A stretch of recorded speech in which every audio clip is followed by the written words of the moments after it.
Hey guys, welcome to the Vault. We are back with another exclusive video. We are continuing our journey down the MLB Flex. Today's stop, the Atlanta Braves. Pierre's going to take us through this awesome franchise. Oh, I am? Okay. I didn't realize I was hosting, you majestic son of a gun. Like, if anyone, you guys look at this, man, just before we change slides, I want everyone to just take a good look at this majestic son of a bitch right here. That handsome fella. Look at this handsome son of a bitch. I don't even know if I get past this slide. Nah, I mean, I just want to stay here the whole show, but we can't. So let's get started here. So in traditional fashion, which has been, since this is our second, and we become pros on the MLB Flex, let's take a look at the history of the franchise. So the Braves have been around for a long time. They started off as the Boston Red Stockings and kind of worked their way up to probably what we remember most in terms of, like, if we're hat collectors and sports aficionados, is the Boston Braves.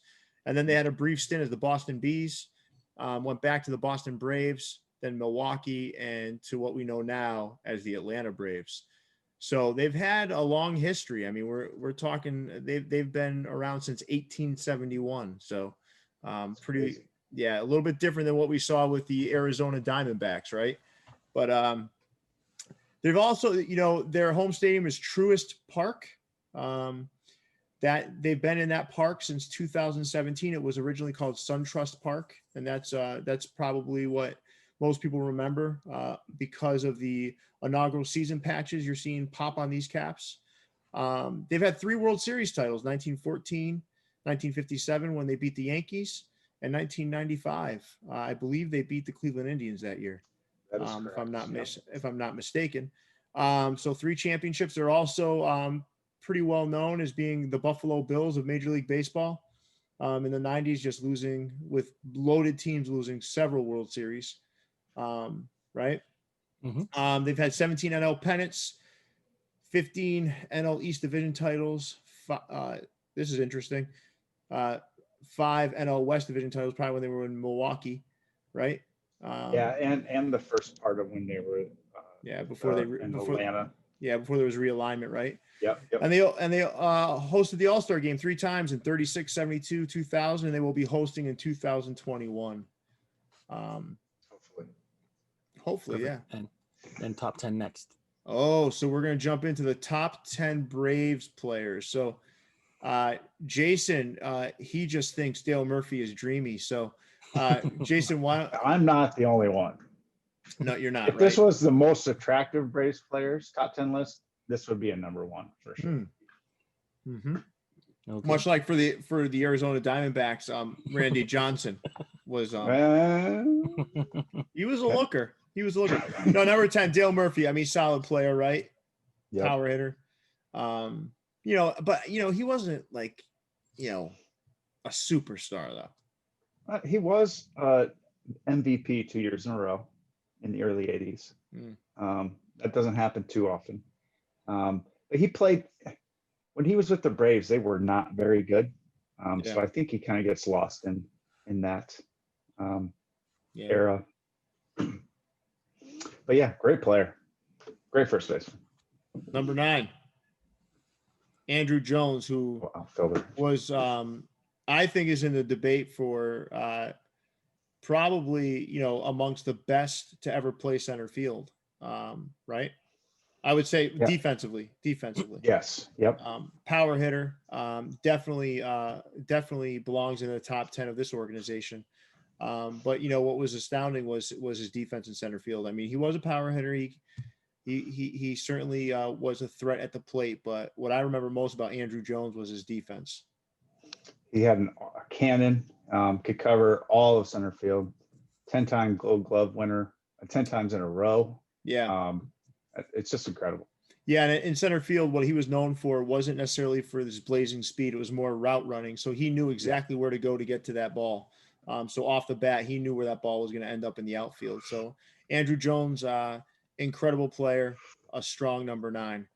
Number 8 is John Smoltz. So John Smoltz is almost the new age Dennis Eckersley, right? So Dennis Eckersley was a guy who started and converted to closer.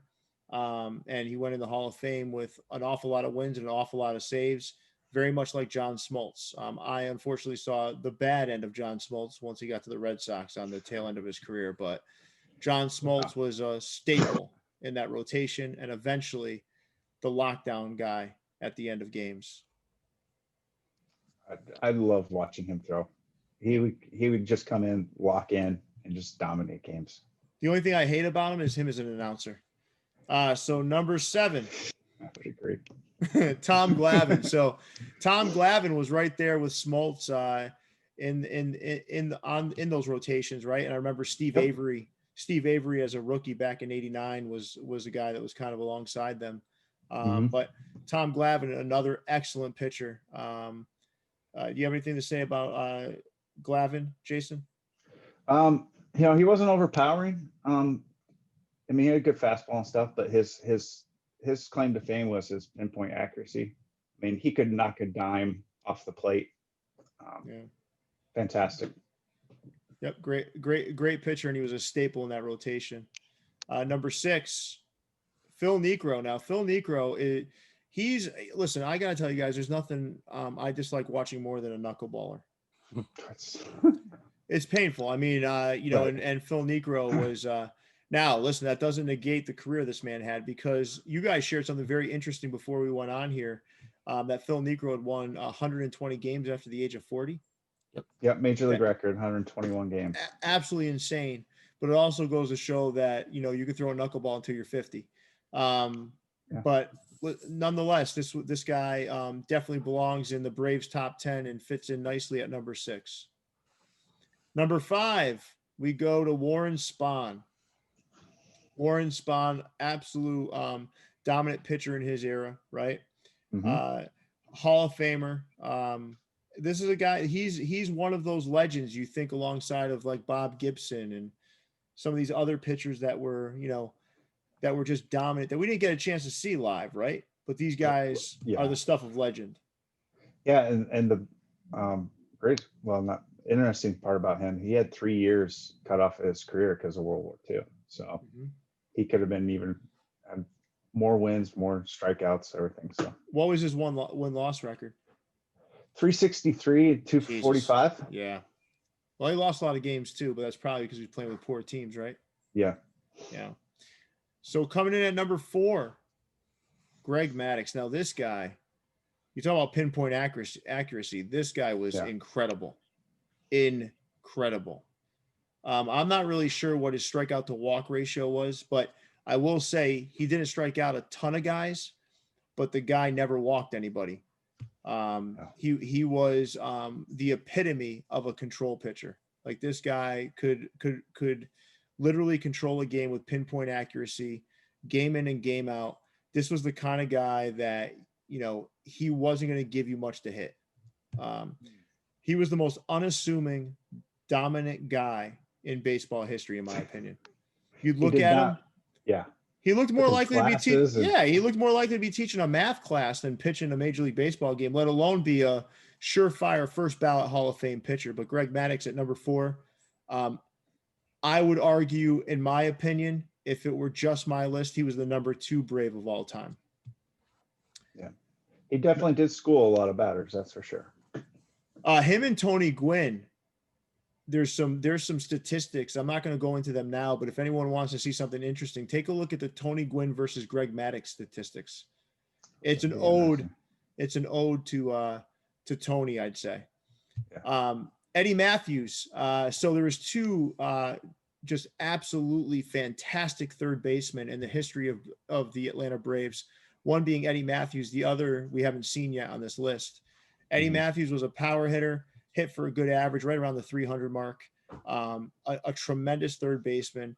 It's debatable whether he or the other third baseman are the best third baseman in Braves history, but both of them are amongst the elite third basemen ever to play the game. So Eddie Matthews falling in at number 3. An interesting fact about him: he's the only player to play for Boston, Milwaukee, and Atlanta Braves. Thanks. That is an interesting fact. That's cool. And number 2 is the person I was just talking about, Chipper Larry. Jones. So Chipper Jones, when you look statistically, number for number against Eddie Matthews, it's pretty darn close. But when you kind of take into account the eras, that's when it starts to get a little choppy and dicey and trying to figure out who's the better of the two. But either way, it's like apples and oranges, I guess. Chipper Jones coming in at number 2, fantastic third baseman. From a recency standpoint, Jason, you probably have some thoughts on Chipper Jones. Yeah, I mean, he came up when I was starting in high school. He was, a rookie in '93, so he was part of a lot of those World Series teams. He'd become the cornerstone of the Braves for almost 2 decades. I love watching him play. Thanks, Jason. And coming in number 1, I don't think this is any surprise. Nope. Hammer and Hank, the true home run king, Hank Aaron. Incredible man, incredible player. He's baseball's true home run king, and quite honestly, a hero to many.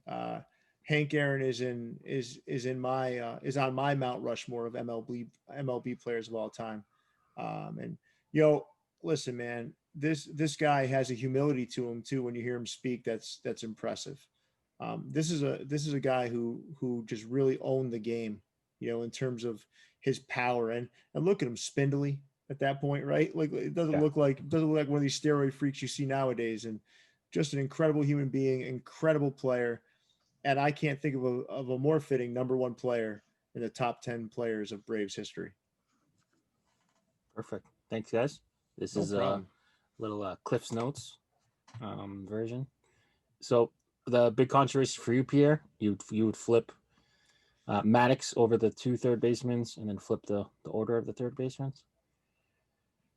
Yeah, listen, I'm not gonna. I don't want to like kind of go into too much more detail, but I would say the third baseman can stay the way they are, but Maddux to me is the number 2. Yeah, fair enough. Yeah. What would you guys rank? Who would be more scary for you to face? Smoltz as a pitcher or Smoltz as a closer? Closer. Yeah, closer. I mean, he came in and it was game over.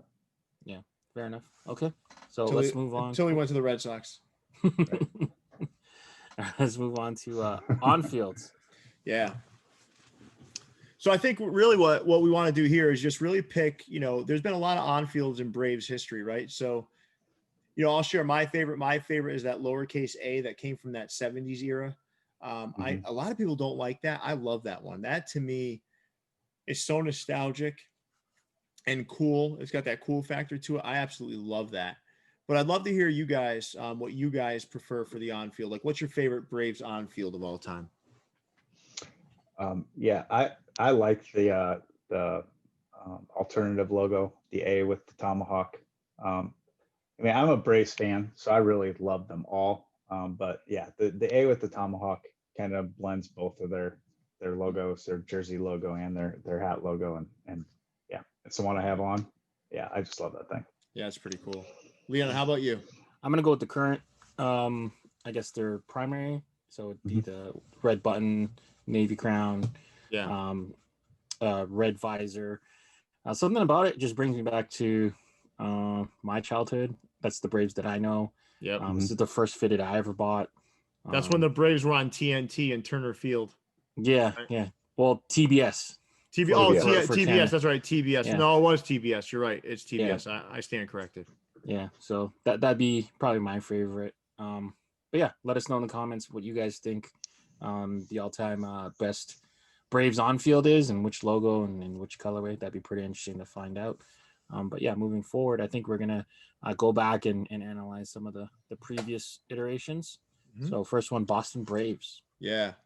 Listen, the Boston Braves, because there was 2 different times when they went by the Boston Braves, right? Once before the Boston Bees and once after the Boston Bees. That's why you see different logos. So there's one that was that shorter face was yeah, I'm not gonna get to the details of it because I don't want to say something incorrect, but there are 2 different versions of the logo. I'm not sure which was prior to and which was after, but that's why those logos are different. But that's the one World Series they won prior to 1957. It was the 1914 World Series. And then also you see that kind of old English B. That was also a Boston Braves logo. Perfect. And then the Milwaukee Braves. So, this was always pretty simple, a classic M. And I love that 1957 World Series patch because who did they beat, Jason Mead? The New York Yankees. Perfect. Then we kind of move into the 70s era, right? Atlanta Braves. And these are my favorites, the ones that kind of sport that feather or that lowercase a. There's just something really beautiful about that era. Now, obviously, there's one Atlanta hat there that doesn't belong, but that's got that 715 home run patch for Hank Aaron. So we kind of threw that one in there. But, this was a cool time from a logo perspective for the Atlanta Braves. Yeah, they look really fresh in the royal blue and sometimes even the powder blue. Oh, yeah. Oh, then we got Chief Nakahoma. So Chief Nakahoma, I'm not sure how long ago he was kind of taken out of the pipeline for usage. I think it was pretty early on. I think it was 86 maybe. It was quite a while. It's been a while. Been a while. So they were kind of ahead of that train in terms of doing the right thing. But I'd love your take, guys. Like, do you think Chief Nakahoma was offensive? Or is offensive even now? Aesthetically, it's a cool looking logo. I learned today the origins of the name. I don't know. For me, I was ignorant to it. I thought it was just named after an actual chief, but that's not the case. So, relatively new take on it. Props to them for getting rid of it when they did. How about you, Jason? I mean, yeah, I agree with Leon. I think the logo itself is nice. I don't like the name of it at all. And then they paired it up too with a Princess Winalada. That was just not a great time for mascots or anything like that. Yeah. So I wasn't even aware of that one. Yeah. Yeah. The logo itself is all right to me. But yeah, the name and how they came around to naming it and stuff. I do not like that story whatsoever. Yeah. I'm with you guys. I'm in agreement. I think this is a step up from the caricature that was Chief Wahoo. And I know that's somewhat of a controversial topic, but it is a step up from that. But still, it's offensive in my opinion. All right, so let's move on. So we've got Chief Nakahoma. We move into the fashion cap. So the Braves, there's a lot of fashion caps out there. Some are cool, some different. I mean, Leon's got like a little pinstripe joint there. But what do you guys think about Braves fashion caps? Do you feel like there's a good selection of them out there? Do you feel like they're up to par with the rest of the league? What do you guys think? Mm-hmm. I think they fall into like either like the second-ish or third tier in terms of availability. Like you always see, like Yankees, Dodgers, Houston, Chicago. I think they're just like right behind, in terms of like availability and inclusion in the big capsules. Yeah, I mean they have a logo that's kind of plain if you're just going with the A. Yeah, they don't really pop out and kind of make you buy them. But there is like I would say that they're a little bit above average to average in terms of fashion. I think. Yeah. When you're talking strictly the Atlanta Braves, I mean, when we talk fashion caps, that's where most of their side patches come from, is that era when they've been in Atlanta, because of all the World Series, the anniversaries of Hank Aaron and all that stuff. They just don't have a lot of logos to pair with them. So yeah, you always see that A. So occasionally you'll see the tomahawk or the alternative A with tomahawk. Very rarely do we even see the lowercase a. So yeah, there's just not a lot of variety there compared to some of the other teams. But for as old as they are, there is a lot more variety than say like the Yankees or the Red Sox or whatever. So yeah, middle of the road. I think the fashion caps are lower level because it's so simple. And there's not like I don't know, man. I love anything with that tomahawk, honestly.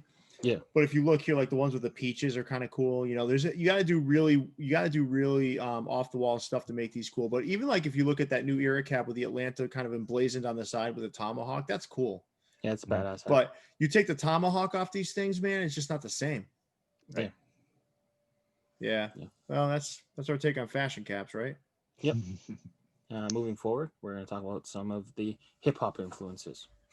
Man, I think I've gone on record before saying that Atlanta was the home of most of my, favorite hip hop acts, but specifically Outkast. Outkast was they're the Beatles of hip hop music, in my opinion.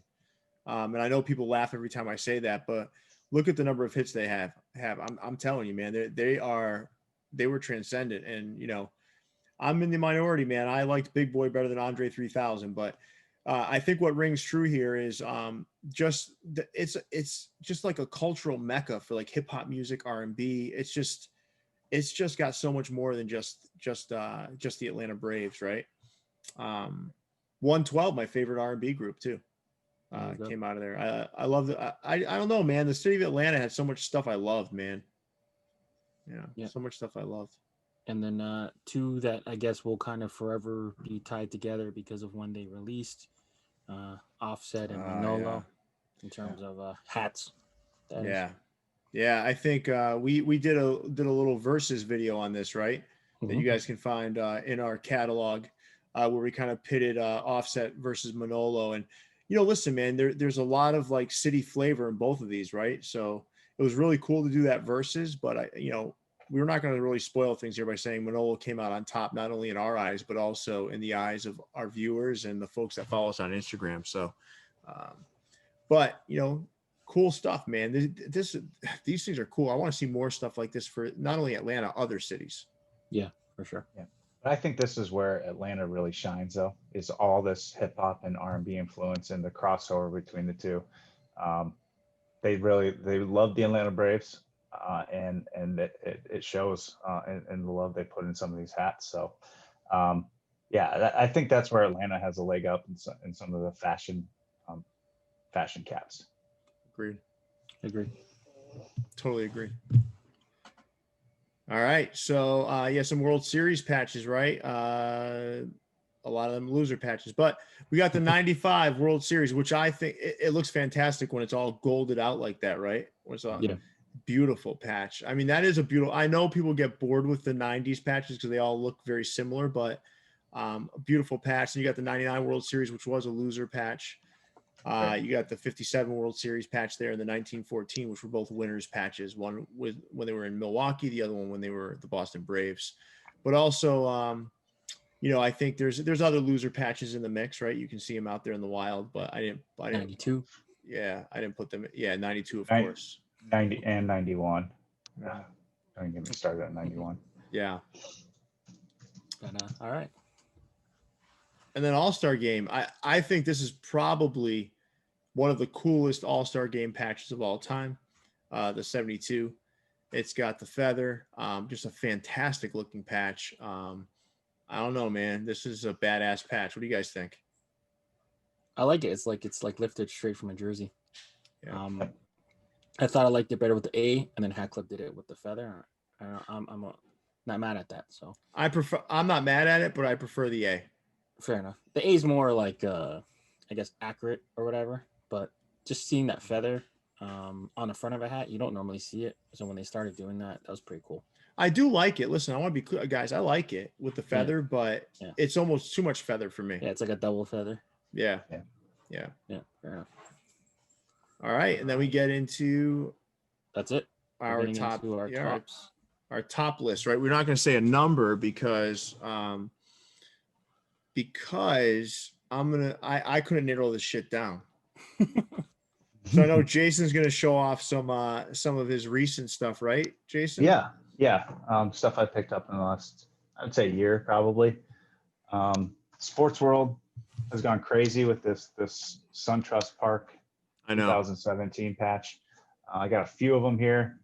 The orange, yellow, and red bottom, black and blue.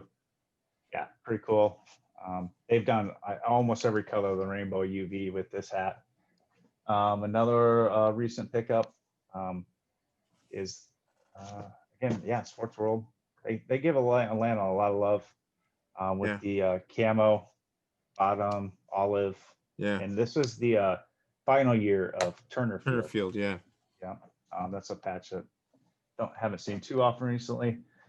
And then just a very, very recent one. Just a fashion cap that's old A logo in the red and gold. Kind of playing off the Hawks a little bit. Gray bottom. That's from Topper Z store. That's and then cool. Probably my favorite Braves hat of all time. Manolo on tree. The side patch cherry popper. Yep, this is the one. This is the one that got me into the side patches. But man, then you became a side patch fiend. Yeah, now you're telling Leon and I when something's not enough side patch. Yeah, it's like too small. Right. But yeah, I just love this hat. Nice. For sure. All right, so Leon, you ready to show us what you got? You got a top 10 here? I went top 15. Ooh. Ooh. He's got to take his headset off for this. Look at this. Hey Leon, I still can't get the vision of you on that thumbnail out of my head. It was I was hoping you'd hold the hats up. I'm not sure if I should call you Leon or Your Majesty. Yeah, there you go. So because I'm Chinese, I was originally going with 14. So because I'm Chinese, I can't go with 14. So we go 15. So, can you share why? We don't like the number 4, so that's why. Oh, okay. So 15, kind of a throwaway alternate Braves. So where the real list starts. Blacked out Atlanta hat, kind of similar to what Usher wore in that video. Fun fact: I saw Usher in person. He's tiny. There you go. AT Aliens custom. Don't ask me where I got that. Offset with the peach. Yeah. To do it for the culture version. We got the Tomahawk. I think this is a Hat Club release from a couple of years ago, I do believe. Like it. With the red and the gray bottom. I think it's from Hat Club. This one's really cool. TJ got this for me in Atlanta. I tried on it for the first time today. It's probably closer to a 7 5/8, so I'm really disappointed. But it's the reverse Atlanta hat. That is cool. Yeah, so it's a green bottom, white guts. But yeah, they reversed the red in the thing. So that is cool. The other offset, the one with the him in the side, and then the street sign, and then all that stuff. Chipper Jones, Hall of Fame patch. Chipper Jones. Yeah. Mets fans love him. Yeah, we got the A with the patch that Hat Club released. Icy blue, Atlanta 1995. This is a stellar hat. Manolo, the Dirty South version with the walnut under. We know Pierre loves the walnut unders. Well, he calls it mud, so I'm okay with it. Mud, the mud bottom. Boston Braves taxi with that World Series patch. Grander. Shout out to Hat Club. And then top 3. So I'm gonna go through rapidly. So feather, 72 AllStar, icy blue. Yeah. Offset, New Era with the North, and then top Atlanta hat. Can't go wrong. Pink the town. Yep. Is that pink? Yeah. Manolo X, Justin Farnham. So all right. 15. All right. You're out of breath, big fella. Yeah, I was moving around. Yeah, take it easy, man. All right, so I'm gonna go. All right, so listen, classic organization. So I do have a mix of classics and fashion. So number 1, side patch list. So you're going reverse order though. I'm going. This is my first one. Sorry, this is like number 20. Yeah. You want to keep count for me, Leon? Number 20. Let's go 20. All right, so let's go number 19. Number 19, I've got Boston Braves. Ooh, old school. Green. That is. That's fresh out. All right. Then we go Hat Heaven release.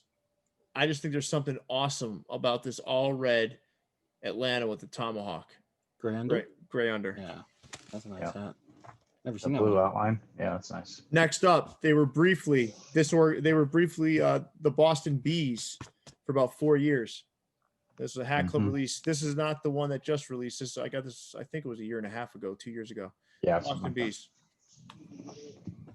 Next up, I love this side patch, so I had to go with the classic. Atlanta Braves 2000 All-Star Game. I think this patch is pretty impressive. Yeah, that's a nice patch.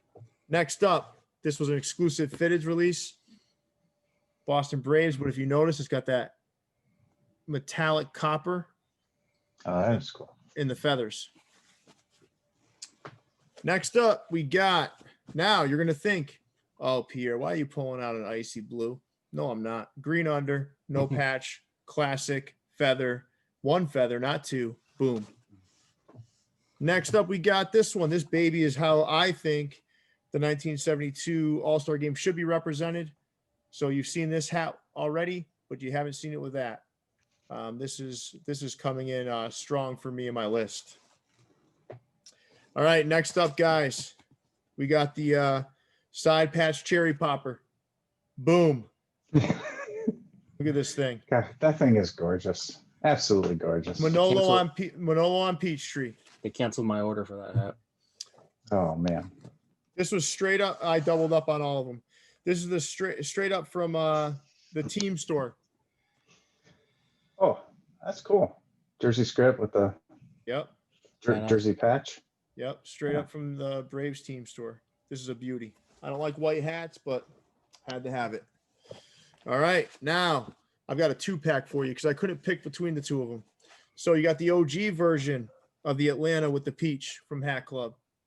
Okay, OG version. You can tell from that. You can tell from that older Hat Club pin, gray bottom. And then I don't know, man. I had a hard time picking, so I just said, hey, I might as well show them the pink bottom too. It's got the pink outline around the peach, pink under, sharp ass cap. Then we move on. Leon, I think you did show this one. Yep. It is from Hat Club. Got the Hat Club pin right there. Anything with a tomahawk is a winner. Believe it or not, this is pre-hype, so I got it on clearance. Nice. All right, going back to the Boston Braves days. Old English B. Bronx Social. I have this one with a green and a gray under. I decided to show the green because I think the green looks sharp with the navy. Love that logo. Okay, classic. That classic Atlanta hat, but boom, in honor of Hank Aaron. Hammer and Hank. Okay, now they beat the dreaded New York Yankees this year, and I needed to show this one because it means something to me. Not only because it looks sharp, but also because of who they beat. 1957 World Series patch, Milwaukee Braves. All right, we're down now to my top 5. This one is a new addition to the vault. This is the Velour by My Fitteds. With the Serape under and the tomahawk. Beautiful. That's my number 5. Okay. Leon showed this, but it's my number 4. And there's something about this logo and how it pops off the gold crown. Boston Braves, 1914 World Series.